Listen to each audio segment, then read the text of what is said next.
This blue marble right here, very nice color. Slight little scent. And this is gonna have bees, butterflies buzzing around. You know, these are the kind of things that might be in your head, thoughts are running amok, and then, you know, you look outside, you see a little butterfly, and you're like, oh snap, like everything's okay. It will be okay, you know? So I think if we just go, let's maybe head to the back and see if we can find these seeds, and then we can plant them.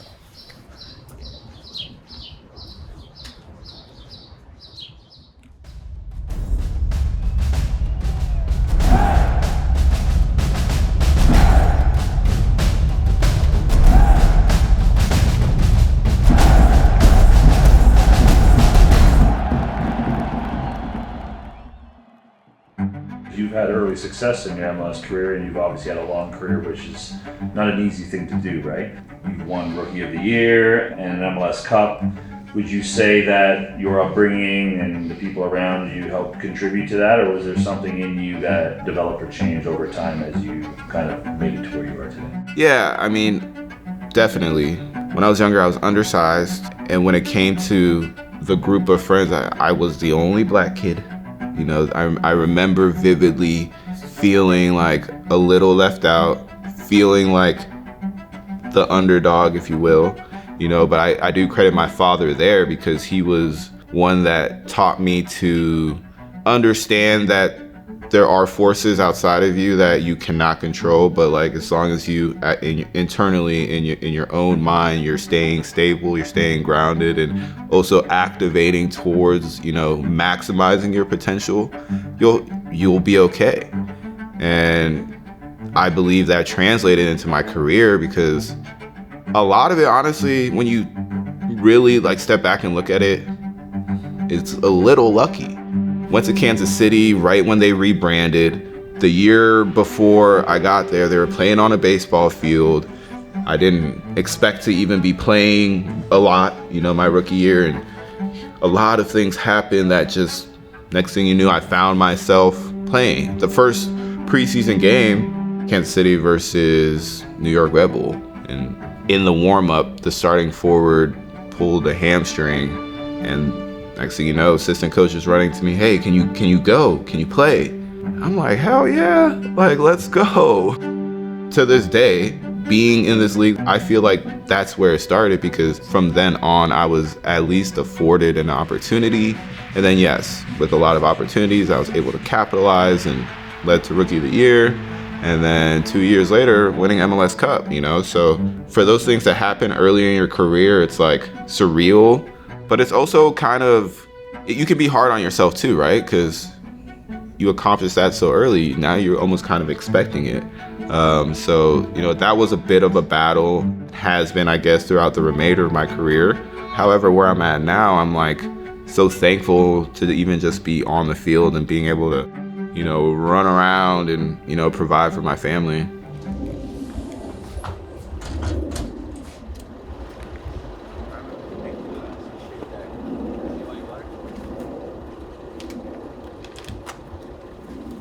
Hey. Morning, guys. All right.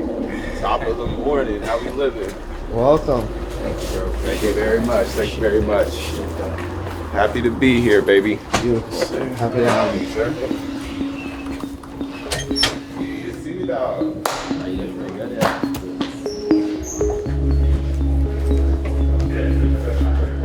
CJ, welcome to Toronto. Can you tell us, first of all, how the transition has been so far in this short time, and did the move come as a surprise?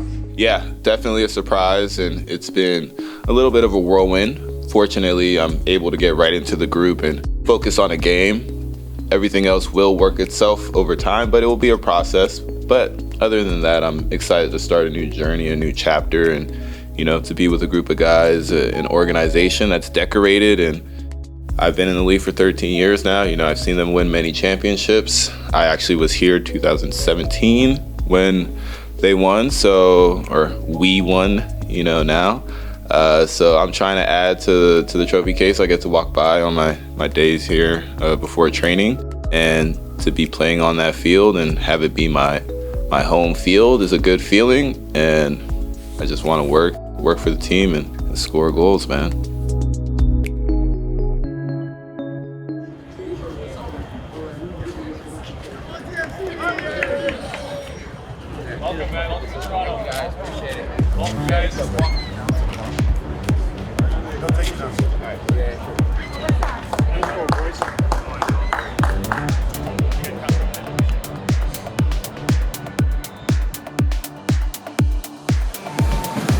Let's take a look at the starting lineups for both sides. Toronto had a debut to new signing CJ Sapong. Lorenzo Insigne makes his first home start of the season, and Ralph Petretta dropped out in the warm-up, so Kobe Franklin makes his debut.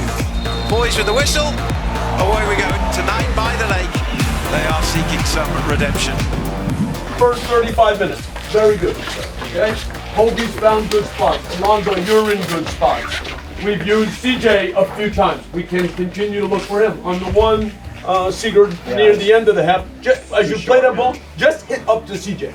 Okay? Yeah, he's ready for that. Okay, second half then. Straight away, it's Larea. And can he get the cross? He can! Sapong's there! Sigurd plays a great ball into me, which he tried to play the same kind of ball in the first half of the game. It didn't quite come off. We were able to connect and say, hey, look, like, told him, hey, look, that one, just put a little bit more on it. Get it over that first guy. I'll hold it up. Plays the perfect ball. I'm able to hold it up. You look at that, 3 players touched the ball, and we went the whole span of the field. Richie's just insane, like dribbling and just beating players. And at that point, I knew he'd just get in the box. Coming into the game, man, I was like just so excited to be afforded the opportunity, one, to be on the field, and then 2, to like play with these guys.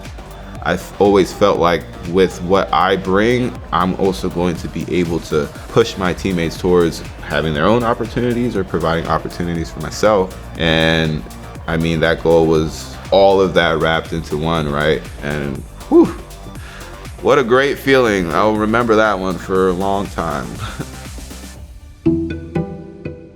I was born in Alexandria, Virginia. Grew up in Manassas. I was born to 2 immigrants from Ghana. Where I grew up in Virginia, it's about 20-30 minutes south of DC. And around that DMV area, there is very much a go-getter attitude. You know, I just remember feeling a lot of pressure when I was younger to be smart and get a government job and get the benefits and all these things. And ironically, soccer was the thing that was my, you know, my channel to my own stability, you know, my own purpose. And it was the way I created my imagination, you know. But growing up in Virginia, there was a lot to deal with. I think anybody growing up in this world, being a young mind and, you know, trying to learn how to navigate your surroundings, those are things that definitely can be traumatic, you know. As I've gotten older, I recognize a lot of those things were mental constructions, really. And to be in the position I am now, I'm just very fortunate to have had a solid foundation at home. And honestly, I did have good role models and good people around me that had me, you know, aspire to be better. So thankful for that. Talk about Sacred Seeds Foundation. What's it all about and why is it important? Oh man, Sacred Seeds, my love, my nonprofit. It's based on sustainable agriculture, focused in underserved areas, mainly food deserts in Philadelphia. The genesis of Sacred Seeds came from my own experience. I had a herniated disc in my lower back. Not only did I have a herniated disc, I had a cervical nerve nutrient deficiency. So basically what that means is the signals were getting all crossed up. So I could take a knee to the hip and then wake up and my neck is locked up, or, you know, like starting getting shooting pain going down my leg, just like a very scary experience. And so I started looking at the different vitamins and minerals that can help those things. And now you see, wait, this watercress that grows in 2 weeks has 40% of all the iodine I'm gonna need, you know, and then I can supplement that with these sunflower shoots that, you know, have the omegas and the B12s for energy too. So I'm like, let me see what's up. So I literally went and bought my own little plant kit, and the plants grew. I was like, wait, what? Magic. It's not like I transformed right away, but like the accomplishment of researching, buying the seeds, growing them, and then eating them, that did activate something within me. It's like I have to like get this out there. I'm like looking at the city and I'm thinking like, there's kids there that are like getting hot Cheetos and ginger ale for lunch. You know, it's like they could be in such a better position if they were afforded sometimes just information, you know, resources, the education, you know. And from that moment on, I did the whole process myself. I started it, got the EIN number, bank accounts, certifications, all those things. And once I actually let it out there and more people in the community also started providing some feedback, that's when, you know, things started to pop off. And now we're in front of kids and we're actually doing this stuff. And that was one of the issues I thought I would have, right? I thought kids didn't like doing stuff like that. Man, these kids love it. So for them to see, you know, a professional athlete that's like all about growing plants and stuff, I think did a lot. And definitely once you find out there are better, more efficient ways to do things, it's hard to just go back, you know? So yeah, that is Sacred Seeds, and we are still planting the seeds. We are still growing and ultimately looking at, you know, just trying to maximize the potential of the youth by maximizing the potential of their communities. All right, CJ, where are we going? We're going to the Davenport Garden Center.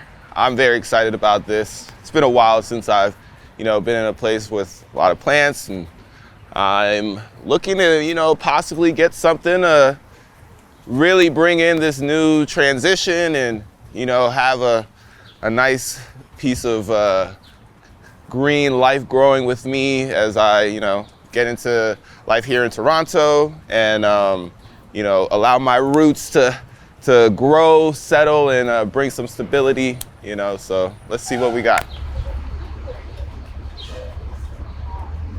Now, been trying to do a little bit of research on, you know, what kind of plants are gonna be the best for me. Also taking into account the weather out here. I'm thinking of perennial mainly because low maintenance, you know. I have a semi-green thumb, you know, I'm not the greatest gardener, but with a perennial, gonna get something that looks good, colorful, attracts like other insects, butterflies, you know, I'm all about that. So we'll see what we got here.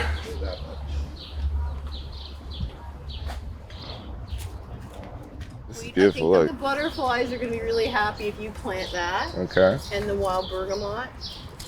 Wild bergamot? Yeah. Okay. So I think that'd be dope. We can set both at the training facility.